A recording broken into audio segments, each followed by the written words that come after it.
જ્યારે હું મારા સાસરિયામાં જતો તો મારા સાસુ મને જોઈને હસવા લાગતા. તેના હસવાનું આમ નહોતું. મને એવું લાગતું હતું કે તે મારી સાથે કંઈક રમત રમવા માંગે છે. એવી જ રીતે એક દિવસ હું એક કામને લીધે મારા સાસરિયામાં ગયો અને મારે રાત્રે ત્યાં જ રોકાવું પડ્યું. મારી સાસુએ કહ્યું, આજે ઘરના બધા લોકો સંબંધીને ત્યાં લગ્નમાં જઈ રહ્યા છે અને ઘરે બસ આપણે બંને જ છીએ.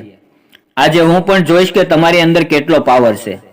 હું મારી સાસુને સાસુમાં કહેતો હતો. મેં કહ્યું, સાસુમાં તમને કોઈ તકલીફ તો નહીં થાય ને? તે બોલી, તકલીફ શાની? આપણે ક્યાં કોઈ ખોટું કાર્ય કરી રહ્યા છીએ જેને લીધે તમે આટલા બધા ડરો છો? તમે ચિંતા ન કરો, મને કોઈ તકલીફ નહીં થાય. થોડી વાર પછી ઘરના બધા લોકો લગ્નમાં જતા રહ્યા. મારી સાસુ મારી પાસે આવ્યા અને બોલ્યા, ચાલો આપણે પણ આપણું કામ કરી લઈએ. મારી સાસુએ મારો હાથ પકડ્યો અને મને અંદર લઈ જવા લાગ્યા. હું વિચારતો હતો કે આજે મારા સાસુ મારી એક પણ વાત નહીં સાંભળે. પછી તેણે કડી લગાવી દીધી અને મારી પાસે આવીને બોલ્યા, જમાઈ રાજા, હવે વાર ન લગાડો. હું આ બધું જોવા માટે બેચેન થઈ રહ્યો હતો.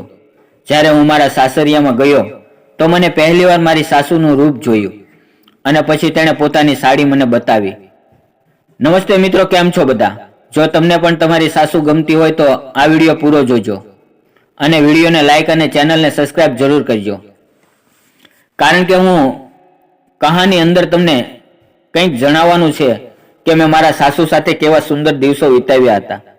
મારું નામ વિશાલ છે અને હું એક ગરીબ પરિવારની અંદર રહું છું.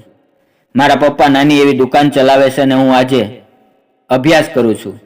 હવે અભ્યાસની અંદર મારું બિલકુલ મન લાગતું નહોતું, પરંતુ પપ્પા ના દબાવને લીધે મારે ભણવું પડતું. નાનપણથી જ મારી એક હજી વાત હતી કે હું મોટી ઉંમરની મહિલાઓને ખૂબ જ ધ્યાનથી જોતો અને મને તેની સાથે વધારે લગાવ રહેતો. જ્યારે હું 22 વર્ષનો થયો તો મારા પપ્પાએ મારા લગ્ન જલ્દી કરાવી દીધા. અને લગ્ન જલ્દી કરાવવાનું કારણ પણ મારા કામમાં જ હતા. મારી પત્નીનું નામ પૂંજા છે. પૂંજાના મમ્મી એટલે કે મારા સાસુ અત્યારે પણ ખૂબ જ જવાન લાગી રહ્યા હતા અને મારા સસરા ખૂબ જ ઘરડા થઈ ગયા હતા. જ્યારે મેં મારા સાસુને જોયા તો હું તેને જોતો જ રહી ગયો. તે મારી પત્ની કરતાં પણ વધારે સુંદર હતા. એક દિવસ મેં મારી પત્નીને પૂછ્યું, પૂંજા, મને એક વાત સમજાતી નથી. પૂંજાએ કહ્યું, કઈ વાત? કઈ વાત તમને સમજમાં નથી આવતી? મેં કહ્યું, તારી મમ્મી અત્યારે પણ ખૂબ જ જવાન લાગે છે અને તારા પપ્પા તો એકદમ ઘરડા થઈ ગયા છે. આમ કેમ છે? તો પૂંજા હસવા લાગી અને બોલી કે અસલમાં તે મારી સગી મમ્મી નથી, પરંતુ તે મારી સોતેલી માં છે. પરંતુ આજ સુધી તેણે ક્યારેય સગી માની ઉણપ મહેસૂસ થવા નથી દીધી. પૂંજાએ બતાવ્યું કે તેની મમ્મીને 3 બહેન હતી. સૌથી મોટી તેની મમ્મી હતી, પરંતુ જ્યારે પૂંજાનો જન્મ થયો હતો થોડા સમય પછી પૂંજાના મમ્મી ગુજરી ગયા. તે પછી અમારા ઘરની જવાબદારી અને છોકરા મોટા કરવાની જવાબદારી તેની માસીએ ઉઠાવી લીધી અને પછી મારા નાના નાનીએ મારા માસીના લગ્ન મારા પિતાજી સાથે કરી દીધા. તે સમયે મારા માસી મારા મમ્મીથી 8 વર્ષ નાના હતા. મેં તેને કહ્યું, તો પછી તારા માસીએ લગ્ન માટે ના કેમ ન પાડી? તો તે બોલી, માસીનું મન હતું કે તે પોતાની બહેનનું ઘર વિરાન ન થવા દે. મારા લગ્નની 2 મહિના થઈ ગયા હતા. હું પૂંજાને લઈને મારા સાસરિયામાં મળવા માટે ગયો. જ્યારે હું ત્યાં પહોંચ્યો તો મેં જોયું કે મારી સાસુ લાલ સાડી પહેરીને ખૂબ જ સુંદર લાગી રહ્યા હતા. તેમને જોઈને ખૂબ જ ખુશ થઈ ગયા અને કહ્યું, તમે ખૂબ જ સારા સમય ઉપર આવ્યા છો.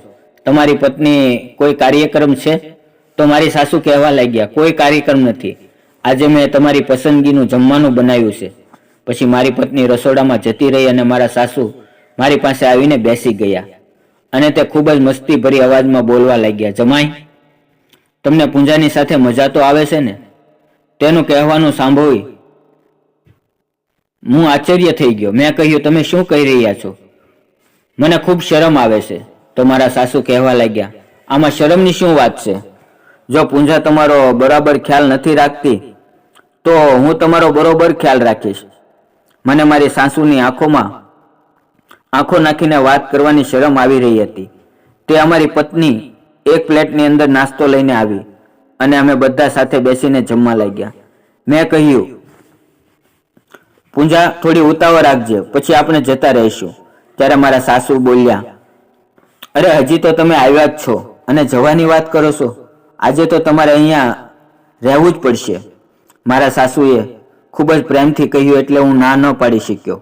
સાંજે જમ્યા પછી હું છત ઉપર બેસવા માટે ગયો તો મારા સાસુ પહેલેથી જ ત્યાં ઉપર હતા. મને જોઈને તે ખૂબ જ પ્રેમથી બોલ્યા, જમાઈ રાજા, જો તમે ઈચ્છતા હો તો આજની રાત એક યાદગાર રાત બની શકે છે. મેં કહ્યું, તમે આવી વાતો કેમ કરો છો?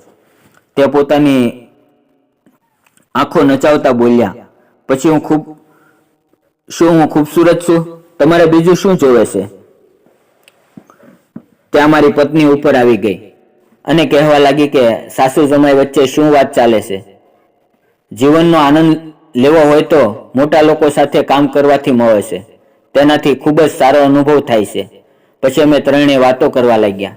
થોડી વાર પછી મારા સાસુમાએ કહ્યું, આપણે બધા હોલમાં સૂઈ જઈશું, કારણ કે ત્યાં મોટું કુલર છે એટલે આપણને ગરમી પણ નહીં લાગે.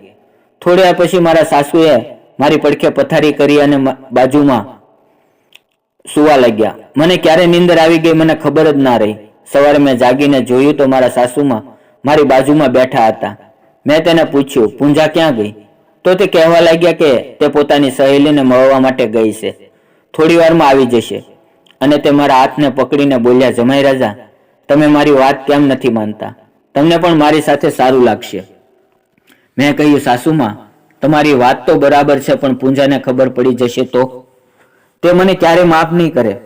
તો મારા સાસુ મને કહી દઉં, એટલા માટે તો કહું છું, અત્યારે પૂંજા પણ ઘરે નથી અને આપણે બંને એકલા છીએ. મારા સાસુમાં ઊભા થયા અને દરવાજાને કુંડી લગાવેલી હતી અને મારી પાસે આવીને બેસી ગયા. હું વિચારતો હતો કે સાસુમાને આ શું થઈ ગયું છે. મેં ક્યારે પણ નહોતું વિચાર્યું કે હું આવી પરિસ્થિતિમાં આવી જઈશ.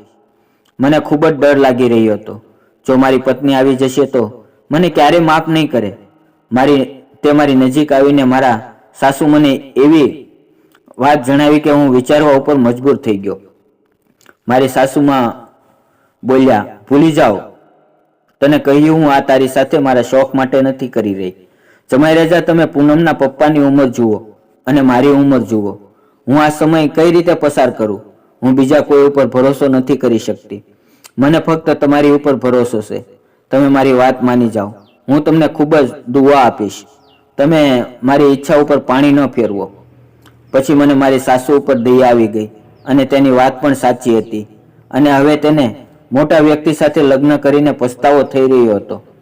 અને મેં વિચાર્યું, જો મારા સાસુમાં મને દુઆ આપશે તો મારી ઉંમર વધશે અને તેણે પણ સંતોષ અને આનંદ મળશે. પછી મેં તેની વાત માની લીધી. હવે હું જ્યારે પણ મારા સાસરિયામાં જતો તો હું મારા સાસુને પ્રસાદ દઈને જ આવતો અને તેના ચહેરા ઉપર ખુશી આવી જતી અને તેને ખુશ જોઈને હું પણ ખૂબ જ ખુશ થઈ જતો, કારણ કે ખુશી વહેંચવાથી વધે છે. જો તમે તમારા નાના એવા પ્રયાસથી કોઈની જિંદગીમાં થોડોક આનંદની ક્ષણો આપી શકતા હો તો તમારે જરૂર આપવી જોઈએ. મિત્રો, વિડીયો પસંદ આવ્યો હોય તો વિડીયોને લાઈક, ચેનલને સબસ્ક્રાઇબ જરૂર કરજો. ફરી મળશું એક નવા વિડીયોમાં. ત્યાં સુધી આવજો. વિડીયો પૂરો જોવા બદલ આપ સૌ મિત્રોનો દિલથી ખૂબ ખૂબ ધન્યવાદ મિત્રો.